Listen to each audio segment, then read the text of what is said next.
আসসালামু আলাইকুম, সবাই কেমন আছেন? আলহামদুলিল্লাহ ভালো আছি। তো যারা যারা আমার এই চ্যানেলটি সাবস্ক্রাইব করেন না, অবশ্যই সাবস্ক্রাইব করে দিবেন আর কমেন্টস করবেন ভিডিওতে কিছু জানার থাকলে। আজকে যারা ইতালিতে আসবেন সামনে, বা যারা ইতালিতে এসেছেন কাজ খুঁজতেছেন, যে আমি রেস্টুরেন্টে কাজ করি, যেহেতু আপনার এটা হলো ট্যুরিস্ট এলাকায় মারের পাড়ে, এখানে বিশ্বের বিভিন্ন প্রান্ত থেকে ট্যুরিস্টরা আসে। তো এখানে যদি আপনি একটা জব নিতে পারেন তাহলে আপনার জন্য অনেক ভালো হবে, ভালো অপরচুনিটি পাবেন। যারা সামনে ইতালিতে আসবেন বা ইতালির জন্য আবেদন করেছেন তাদের জন্য একটা কথা বলে রাখি, আসার পরে চেষ্টা করবেন কাগজ হওয়ার পরে যেখানে আসেন সেখানে যদি ভালো পজিশনে না থাকেন তাহলে বের হয়ে যাওয়ার জন্য, আর সেটা ভালো একটা শহরে, ট্যুরিস্ট এলাকায়।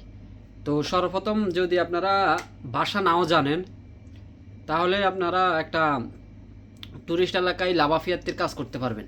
মানে হলো থাল বাসন এগুলা ধোয়ার, তো হাতে ধুতে হবে না, সেটা হলো মেশিংয়ে আপনার ধুই, মেশিংয়ে ধোয়ার পরে আপনার এগুলা জাস্ট মেশিংয়ে ঢুকাবেন, তারপরে আপনার মেশিন থেকে বের করবেন। লাভাফিয়াত্তির যে কাজ সেটা বলি। তারপরে পিয়াত্তিগুলা প্লেটগুলা সাজায় রাখবেন নিজের দায়িত্বে, তারপরে মুছবেন, ঝাড়ু দিবেন। মাঝে মধ্যে আপনি যদি ফ্রি থাকেন হয়তো বা শেফেরা আপনারা ডাক দিবে যে এটা এনে দাও ওইটা এনে দাও। বিশেষ করে কুসিনার আপনার যদি যে সবজিগুলা যন্ত্রপাতিগুলার নাম এগুলো যদি আপনি শিখতে পারেন তাহলে আর কোনো সমস্যা হবে না। কুসিনার যদি 50% ভাষা আপনি শিখে নিতে পারেন তাহলে আপনার জন্য রেস্টুরেন্টে কাজ করা কোনো বিষয় না। তো সর্বপ্রথম আপনি যদি ঢুকেন লাভাফিয়াতি হিসাবে, তাহলে আপনি একটা ট্যুরিস্ট এলাকায় বেতন পাবেন, মালিকে থাকা খাওয়া দিবে, সেটা হলো 1400 থেকে 1500 টাকা বা 1600 টাকা পর্যন্ত, 1600 ইউরো। আর আপনি যদি নর্মাল একটা রেস্টুরেন্টে ঢুকেন তাহলে সেখানে হয়তো বা 1100 টাকা পাবেন, 1200 টাকা পাবেন, ঠিক আছে, প্লাস বকশিস আছে এখানে। তো লাভাফিয়াতির কাজ এটাই, একটু কষ্ট বেশি। যত প্লেট পাদেল্লা বা যাই আছে, যাই শেফেরা বানায় এগুলো আপনাকে ধুইতে হবে, আবার জায়গায় নিয়ে রাখতে হবে। তারপরে আপনি যদি ফ্রি থাকেন মাঝে মধ্যে সকালবেলা অনেক কাজ থাকে, তো সকালবেলা তো কাস্টমার থাকে না, তো আপনার কাজ কি হবে সেটা হলো আপনার শেফদেরকে হেল্প করা, বিভিন্ন মাছ পরিষ্কার করা, বিভিন্ন বেড দূরে এনে দেওয়া, কিছু একটা শতবত করা, মানে রিকা করা, বা কোনো কিছু একটা সুন্দর করে রাখা, পরিষ্কার করা। এটাই হলো লাভাফিয়াতির কাজ। এতটা কঠিন না, তবে কষ্ট বেশি লাভাফিয়াতি, এটা বাস্তব কথা। সবচেয়ে বেশি কষ্ট লাভাফিয়াতির।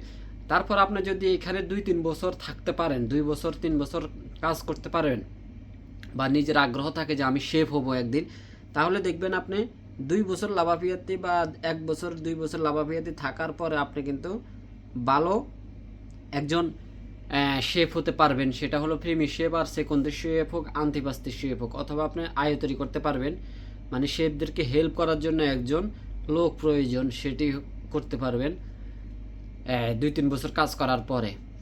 তো আমি মনে করি যারা ইতালিতে আসবেন বা সামনে, তারা না ভয় পায়া, বিশেষ করে আপনার মার্চ এপ্রিলের দিকে একটা আপনার সমস্ত ট্যুরিস্ট এলাকার রেস্টুরেন্টে সিভি জমা দিবেন, যে লাভাফিয়াতির জন্য হোক আর যেটার জন্যই হোক। 100% আপনি একটা চাকরি পাবেন, 100%। ঠিক আছে, আপনার যদি কাজ করার মানসিকতা থাকে তাহলে 100% আপনি কাজ পাবেন। আর সবচেয়ে বড় কথা হলো, দেখেন লাভাফিয়াতিতে ঢুকলে, নতুন একজন মানুষ ঢুকলে আপনাকে অনেক কষ্ট দিবে তারা, আপনার ধৈর্য ধরে থাকতে হবে। মানে ভুল হইলেও আপনার, না ভুল হইলেও আপনার দোষ, এটাই। আর আপনারা অনেক হয়তো বা গালাগালি করবে, কিন্তু আপনার রাগ হওয়া যাবে না, ধৈর্য ধরে থাকতে হবে, তাদের কথা শুনতে হবে। তারা সাপোজ আপনি একটা কাজ করতেছেন, এর ভিতরে আরেকজনও বলতেছে এটা করো, আপনি ওইটা রাখে এটা করতে হবে। আরেকজনও বলতেছে এটা করে দাও, আপনি হাতের কাজ এটা রেখে ওইটা করে দিতে হবে। এটাই নিয়ম। এখন আপনি যদি বলেন যে আমারও এটা দিছে, আরেকজনে এটা দিছে, আমি এগুলো না শেষ করতে সব কাজ আমার দেন, না, আপনি এটা বলতে পারবেন না। আপনি যে যে শেপে যেটা বলে সেটা শুনতেই হবে আপনাকে, ঠিক আছে। শেফে যদি বলে যে এখান দিয়ে ময়লা হয়েছে কেন, কিন্তু আপনি দেখতেছেন ময়লা নাই, না, আপনি পরিষ্কার করে দেন। এটাই হলো মাইন্ড আপনার রেস্টুরেন্টে কাজ করার। ধৈর্য ধরে থাকলে আপনি একটা ভালো কাজে, ভালো একটা পজিশনে যেতে পারবেন 2-3 বছর পরে, ঠিক আছে। কিন্তু কষ্ট হবে, ধৈর্য ধরে থাকতে হবে, এটাই হলো কথা। 1-2 বছর পরে ঠিক হয়ে যাবে। কিন্তু প্রথম প্রথম আপনার পায়ে ব্যথা করবে, হাতে ব্যথা করবে, শরীর ভালো লাগবে না, 1 মাস পরে এটা ঠিক হয়ে যাবে। ঠিক আছে? তো যারা যারা আপনার ইতালিতে রেস্টুরেন্টে কাজ করতে চান, সর্বপ্রথম লাভাফিয়াতে ঢুকতে হবে, তারপর আস্তে আস্তে আপনার আয়তে কুকো পরবর্তীতে আপনার ভালো একটা পজিশনে যেতে পারবেন। তো যারা যারা আসবেন ইনশাল্লাহ যদি এরকম একটা চাকরি নিতে পারেন তাহলে আপনাদের জন্য সবচেয়ে ভালো হবে, বেটার হবে। কারণ আপনারা জানেন এরকম বিশেষ করে বারে কামেরিয়ারি, ওয়েটার, শেফের চাকরি ইতালিতে সবচেয়ে ভালো মানের চাকরি। এটাই সবচেয়ে ভালো মানের চাকরি, বেতনও বেশি, অনেক অনেক বেতন। তো সবার জন্য দোয়া রইল, যারা যারা আসবেন আগামীতে অথবা ইতালিতে আসেন সবাই চেষ্টা করবেন এমন একটা চাকরি খোঁজার জন্য। ভালো একটা সিভি বানাইবেন, যেন এক জায়গায় ড্রপ করলে তারা দেখে যে না ঠিক আছে সে পারবে নতুন হলেও। সো চেষ্টা করবেন, সবার জন্য দোয়া রইল। আল্লাহ হাফেজ, আসসালামু আলাইকুম রহমতুল্লাহি ওয়া বারাকাতুহু।